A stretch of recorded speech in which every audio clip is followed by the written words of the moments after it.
4, and this is, where am I? The public meeting, regular meeting of Civic Events Board for the City of San Angelo, Thursday, January 25th. And then to start with the board takes the public comment. Oh, here we go. Okay. The board takes public comment on all items in the regular agenda. Public input on a regular agenda item will be taken at its appropriate discussion. Public input on an item on the agenda or consent agenda may be identified and requested for consideration by the board at this time. The board may request an item to be placed on a future agenda or for a consent agenda item to be moved to a regular agenda for public comment. Do we have any public comment? I'll start off. Now she can. It's okay.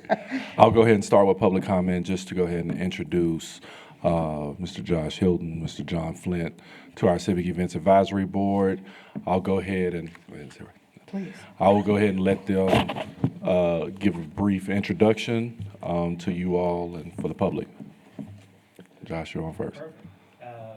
Sorry to hold on to this. There you go. You think I know my way around sound equipment. My name's Josh Hilton. I'm the rodeo manager at the San Angelo Stock Show and Rodeo. I've been here since June of 2020, but I've been a part of San Angelo for 3 weeks a year for the last 17 years doing the music at the rodeo.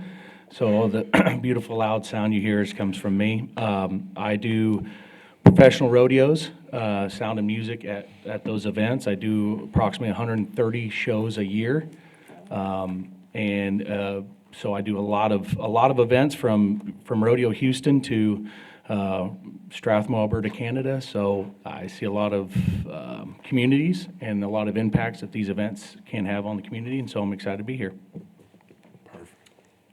John Flint. Wow. I got to talk about myself. Stephen, you want to do this? John Flint, I'm Chief Executive Officer of A.J. Flint and Associates, LLC, and also co-publisher of Neighbors of the Concho Valley magazine through Best Version Media, longtime San Angelo resident, and always been interested in the entertainment business and in the workings of city government. So this is a perfect position for me, and I'm very pleased to be here. Well, thank you. Just want to welcome you all both to the Civic Events Advisory Board. Feels good to see a close to complete. We're just missing John Austin Stokes, who couldn't be here today. He had some doctor's appointments. But let's go ahead and get into our board meeting.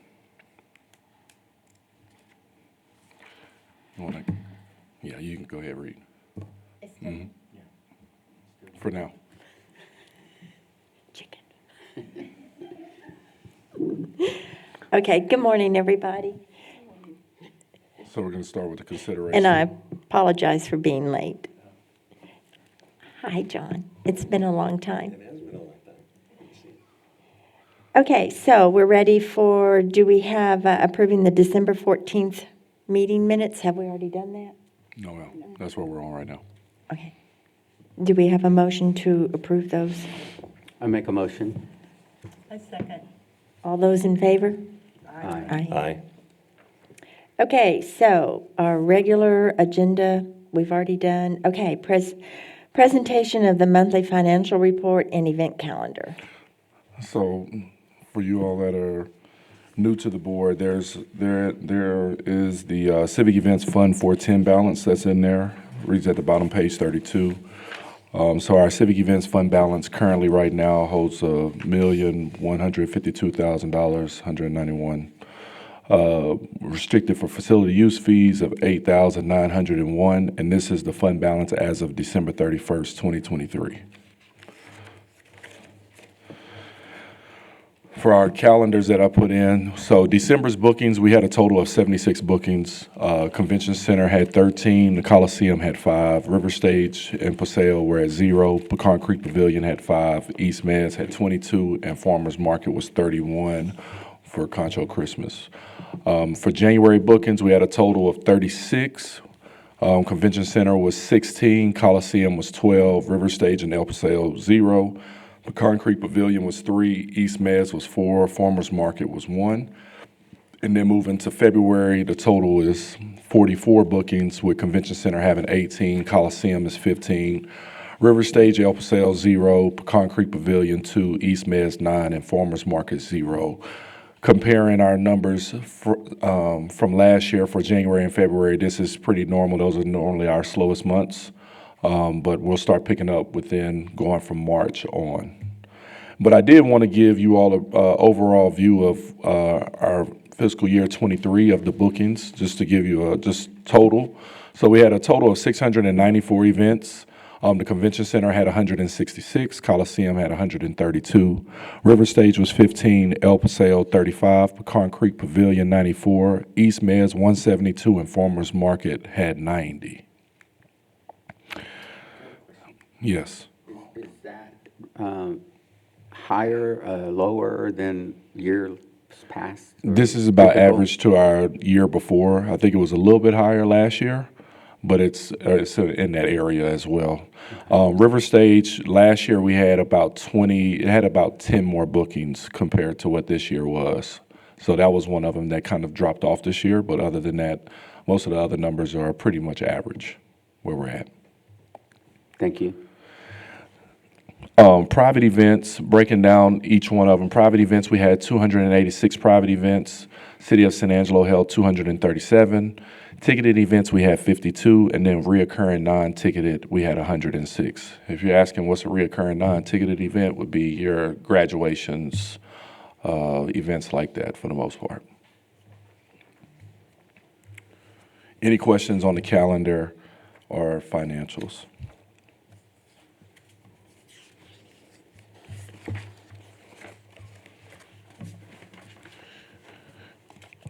If not, we can move on to the next one. Are we ready for the election of the chair and vice chair for our Civic Events Advisory Board? All right, so I also put in a copy of our bylaws. If you go to the bylaws that we have, these were approved from City Council on October 17th of 23. And if you go to section 1 for articles, Article 5, I believe, no. But on there for the officers, in section 1 is the designated officers. And then it talks about the election as well. So in section 2, the election at the beginning of the regular meeting each January, the vice president shall ascend to the board's presidency, and the board shall elect a new vice president. The board's nominating committee will make nominations for vice president. Elections shall be determined by a majority vote of the members present. And I'll just go over the terms as well. The president and vice president shall serve a term of 1 year in each office. Terms will begin and end when officers are seated and elected at the end of the previous officer's 12 months in the office. Section 4, consecutive terms. Having served 2 consecutive terms in office, a member shall not be eligible for re-election to an office for 1 year after completion of the second consecutive term. And then our Section 5, the duties and authorities of officers, just explains that the chairman, as the president, shall proceed over all meetings of the board and shall be responsible for accomplishing all directives, purposes, duties, and responsibilities imposed on the board by the city council. The president then shall appoint members of all committees as she deems necessary and shall designate the chairman of all committees. The president shall sign official documents on the board's behalf. Vice chairman, in the absence, disability, or disqualification of the president, the vice president shall perform the duties and exercises the powers of the president. The vice president shall also perform other duties prescribed by the board. So currently, we have Ms. Karen Abbott would be our president, Mr. Dale Velasquez would be our chairman, and then vice chairman. It's all the same.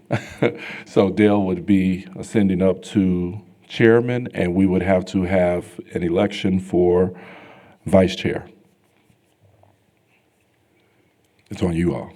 Okay. You want me to? Is anyone interested in serving as vice chair? Yeah. No? Usually we try to get someone with a little seniority. Oh, that's fine. But since nobody else wants it and you're out, I'm out. okay. And you don't have any seniority either. Yeah, exactly. Right, the reason I'm out. Gonna learn. So the nomination of John Flint is being made. All in favor, say aye. Aye. Aye. Any opposed? Nay? None? Hear none? Mr. Flint, you're the vice chair. I'm in deep shoe poo now.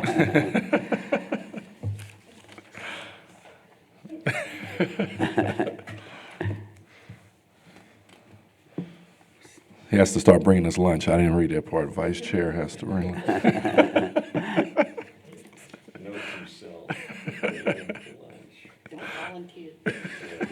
So if you're ready to move on to the next Yes, you can part take of the over. agenda, we'll go to discussion of advertising and naming rights.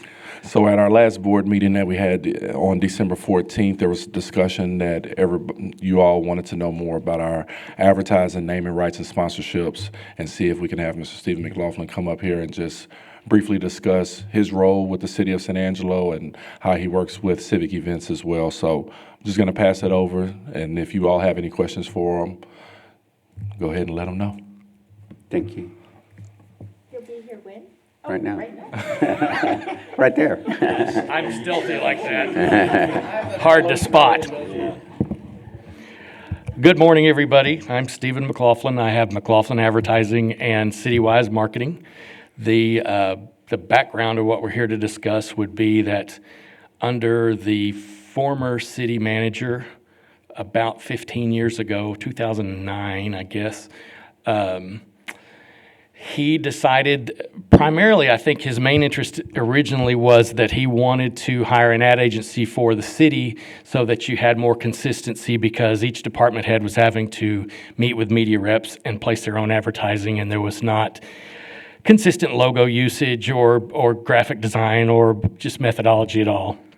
And at the same time, they were interested, they had just launched the sports complex, and in the process of selling the naming rights to Texas Bank for the sports complex, I think it got kind of complicated within the city. So they wanted somebody else to handle that going forward also. So they opened for bids. I don't know how many people bid for it that initial time. Part of my proposal was that I didn't think you could really have an ad agency that was handling the city and other clients and was selling the naming rights and the advertising on city properties. It really needed to be a separate entity. So I think we were the only ones that I'm aware of that proposed that we would start a separate company to do that. So that's why there's two names, is that Citywise Marketing actually handles naming rights and advertising at city venues and properties. So everything from the signs at the airport to the sponsors of the ball fields. We don't actually handle Texas Bank, the naming rights for the sports complex, because that was already done and it's grandfathered in as long as they want it. So some of it has come down to creating opportunities that weren't there before, putting signage places where it wasn't before, coming up with ideas like, hey, how about if you put your gun safe on the wall at the airport where people are leaving and say, hey, is your stuff safe? Some of it was existing signage, but I think over time, all of that's been replaced anywhere where it was existing. A little mood lighting there. We wanted to make sure it was dark. Yeah, because I'm hard to see. So it's, as you can see, looking around, it's easier in some spots than it is in others. I would say that I got lucky right off the bat in terms of getting Foster Communications as a partner at the Coliseum because they've been great and they've renewed when it's run out. Other places, we've had some things that have sold and maybe after a time they default. And then being the city, and we're not going to be real aggressive in collections or pursuing people. It's just not. The negative outweighs the positive in any kind of aggressive collection. So we've had some people default on some things. I would say that, especially as it applies to civic events, we would be open to any help from you guys, as you can imagine in today's climate, keeping a number of salespeople who will work for, a small hourly amount plus commission is extremely difficult on something that's really smaller scale like this is compared to if they want to sell radio or television. So any help that you guys have or anybody that ever asks you about it, please send them our way. We'll do everything we can to facilitate their ability to do that. One of the things that I thought was important from the get-go, and I still do, is if we sell these things to people, they need to be effective as advertising that will return on investment. We don't have big enough businesses in San Angelo for them to just dedicate $10,000, $15,000, $20,000 a year to something that doesn't actually ring their cash registers. So you can feel confident when somebody comes to us, we're going to try and work out something that's really equitable with them, that they will see a return on and be happy with. We really see the value in that, kind of based on our experience in the other business. We do have some challenges that you need to know going into it. There are two major things that impact you guys in particular that we're going to have to navigate around on naming rights, and that is that you have existing sort of names for two of your major facilities, and we've butted up against that a few times. This facility here, we've had people that were interested at a couple of different points in naming rights to this facility, but it already has a name, and we don't want to discount the name that it already has, so we work about trying to name around it, and it usually just ends up being unsatisfactory for the potential namer. Same thing at the river stage, because you already have a name there. And then the other thing I would say, now, the last time with the river stage, this was a totally different council, but once we have a naming rights proposal, we do have to take it to the city council. And in terms of a prior council at the river stage, once we got in front of council, they didn't want to make any of the changes to the river stage area in terms of paint colors, and I think one of the concerns was potentially alcoholic beverages, different things that they just didn't want to do, so it shut that one down. Is that a pretty good overview? It is. We've at various times had, for example, big banners that we put up beside the river stage. That kind of ran its course for various reasons. So we are open to different ideas, not just, hey, we're going to put up some signs and go sell them. So I'd be happy to answer questions for anything I missed. Stephen, what's the what is the sponsorship of naming rights, for instance, if somehow we were able to get a name sponsor for the river stage? What kind of financial obligation are we asking of them? I think that the last proposal that we had for that, I want to say it was at about $12,000 a year, but it's been a long time, and I don't have that figure in front of me, but I think it was somewhere around that. That was pre-COVID, right? Oh, yeah, yeah. And then do they have to sign a contract or something that they'll do it for so many years? Yes, ma'am. Yes, ma'am, and we try to get between 5 to 8 years on anything that large. Most of the smaller things were 2 or 3 years. It's just not, especially naming rights, but even in the signage or the things at the ballpark, you really don't want to do it every year. You need it to be a longer length of time. So yes, ma'am.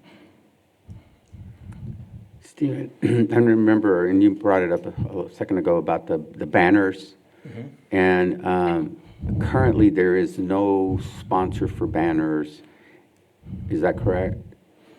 Banners? Well, at the river stage, I'm sorry. No, there isn't. Okay. And if they were to sell the banners at the river stage, does that mean that those banners would be ever present at every event that is held at the river stage? Or is it, how did that work? That is adapted to who the sponsor is and what they're interested in and any conflicts that arise.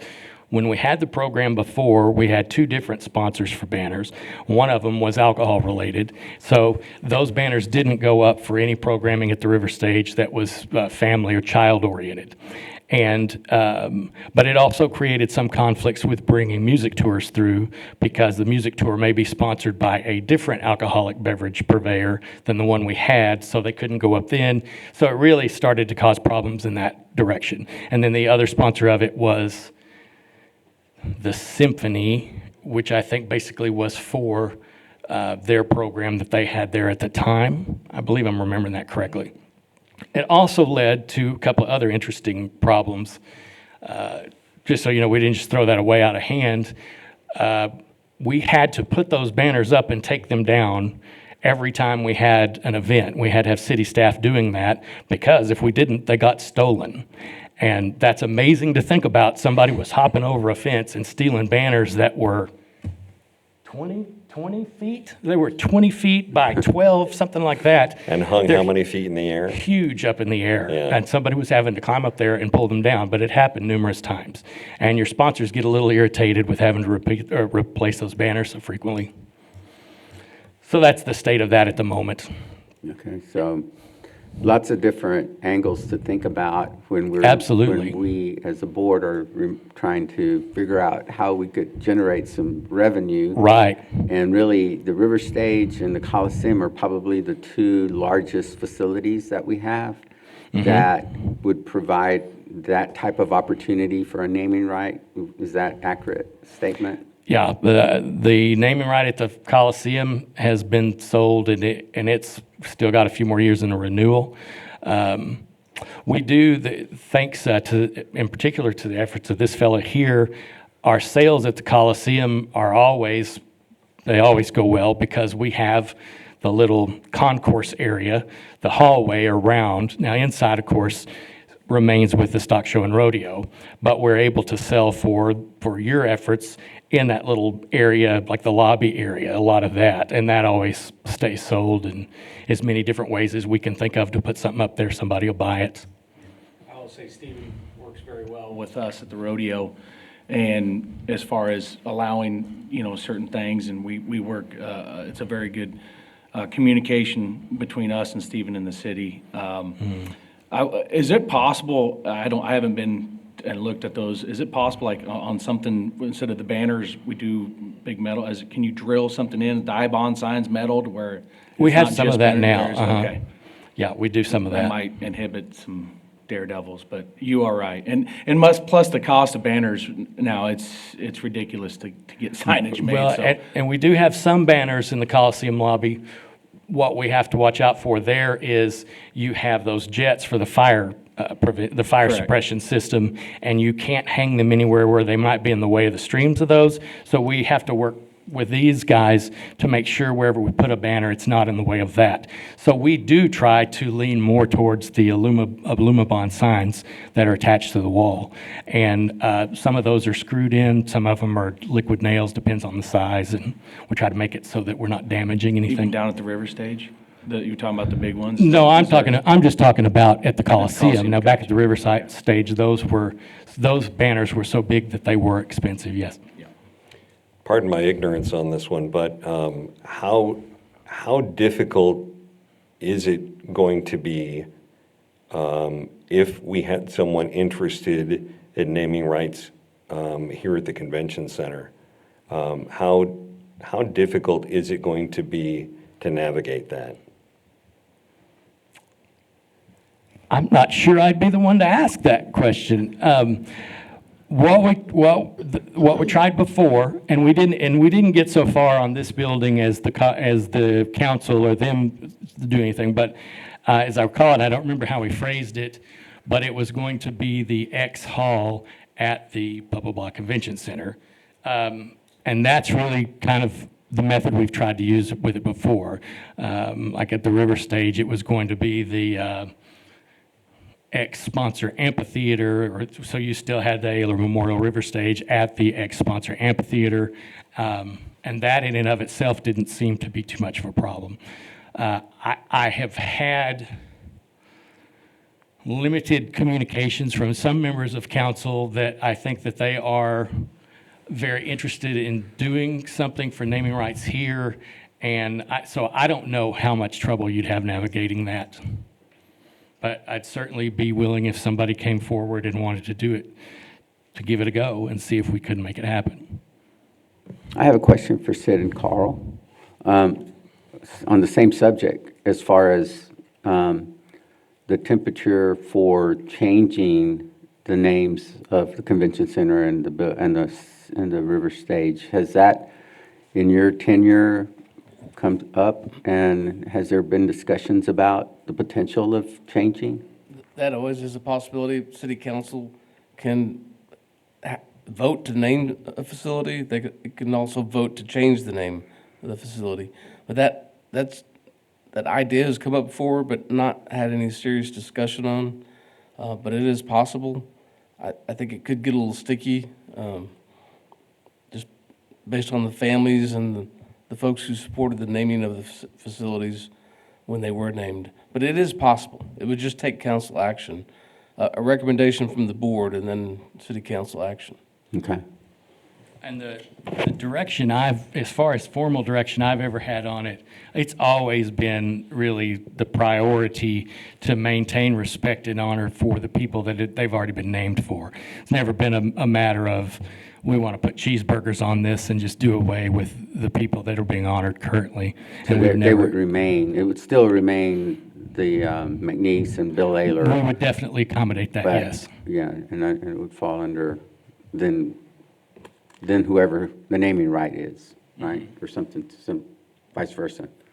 Well, and that's similar to the Murphy Performance Hall at the City Auditorium. I mean, the City Auditorium isn't necessarily a special name, but it could be like you're talking about, the hall at. The city auditorium was a special situation, and we just bowed out of that when that all developed and somebody wanted to make a major, I mean, that was a major thing. They put a tremendous amount of money into that, and so we just got out of the way. We didn't have anything to do with that. And we're not in the process of trying to sell ads there in any way.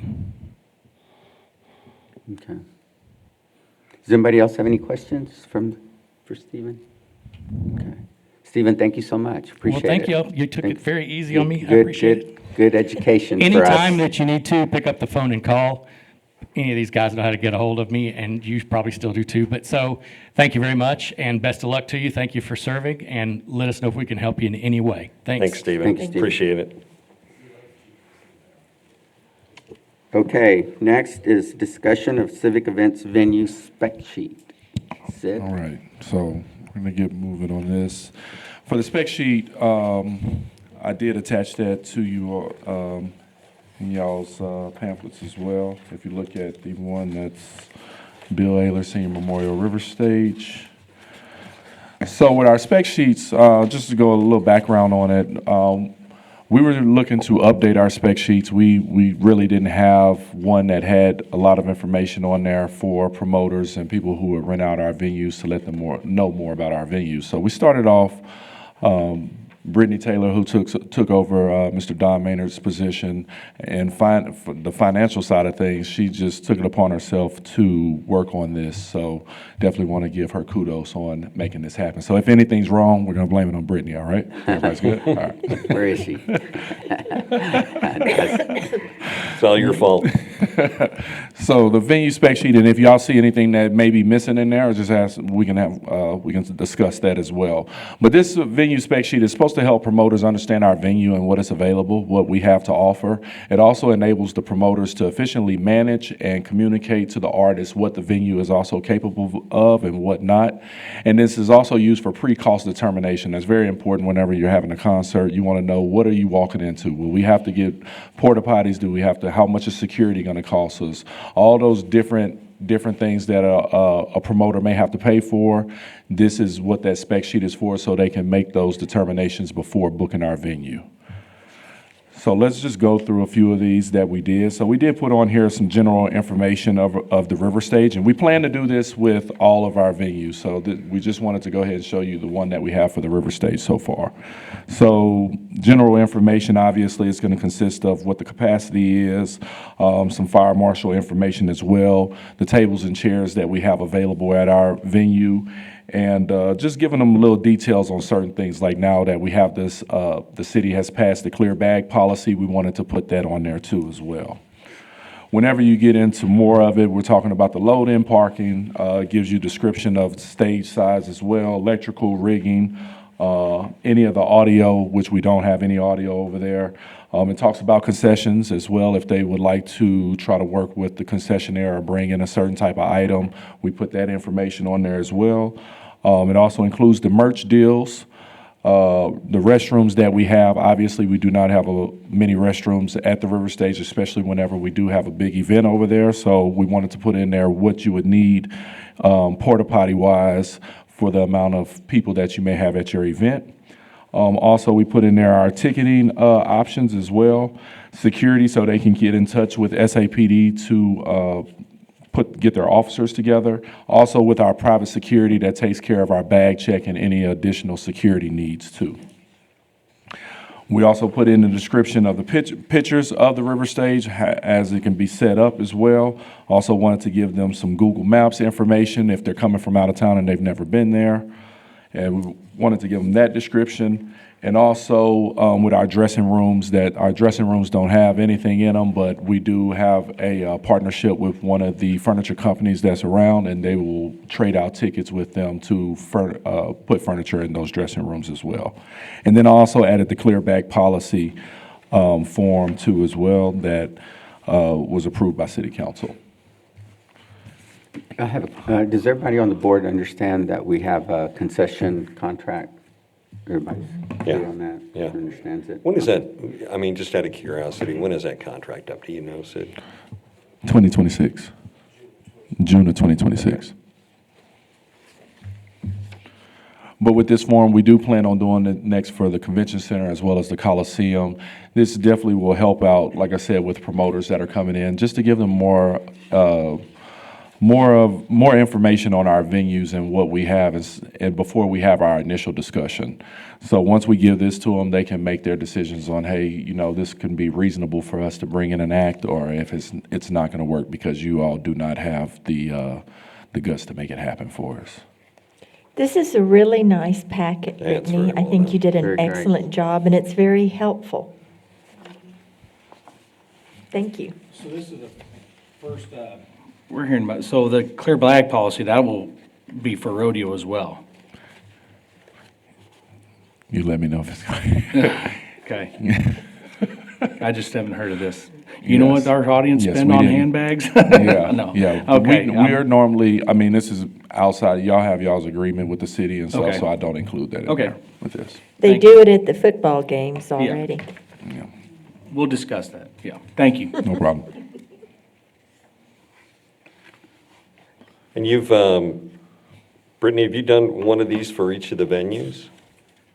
Not yet. We just did the River Stage so we can go through it with you all, and then next we'll be having the convention center. So our next meeting, we should have the convention center and Coliseum one, and we'll discuss that one too as Very well. nice.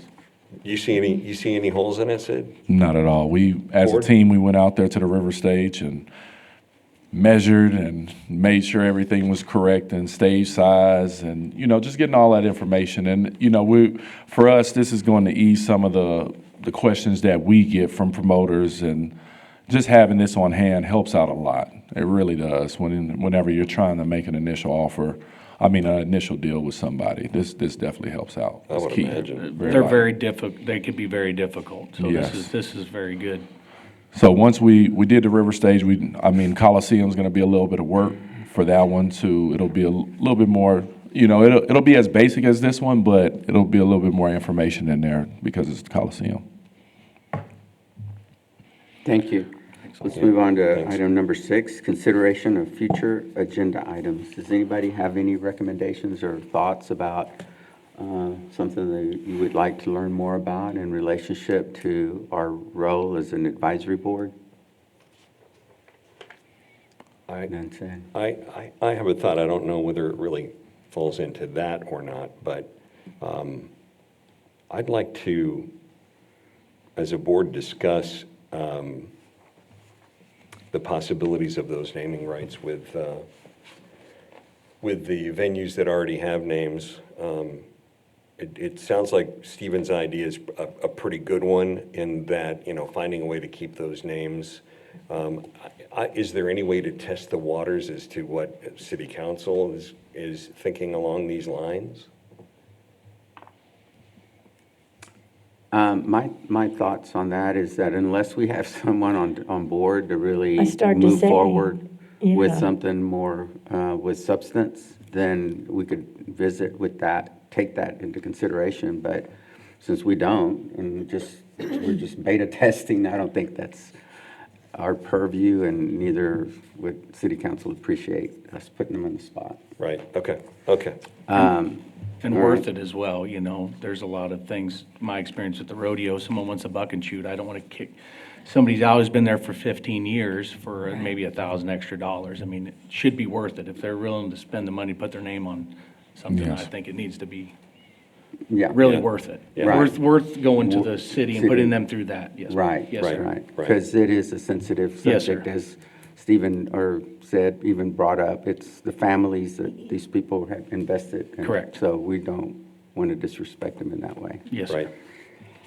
But is it under us to, whenever there is one that's open, say there's something open for naming rights, we don't really get involved, do we, until, Stephen does all of that, right? Correct. Yes, but then I believe I would still bring that that's- to you all as the board to get you all's recommendation for it, and then I would bring that forward to city council. Yeah, but the preliminary, you're absolutely right. All the preliminary work and discussions would be done by Stephen. and Yes. Brought, as he said. Well, if we don't have any other discussion points, or we would call for adjournment. And I just want to say thank you for the opportunity to be the chair, Yes, sir. I think. John will Thank be you. telling you to be here every time. Yeah, we'll be kicking each other under the table here. With that, I ask for a motion to adjourn. Motion to adjourn. I'll And a second. Second, all right. All in favor? Aye. Thank y'all. Thank you. Thanks.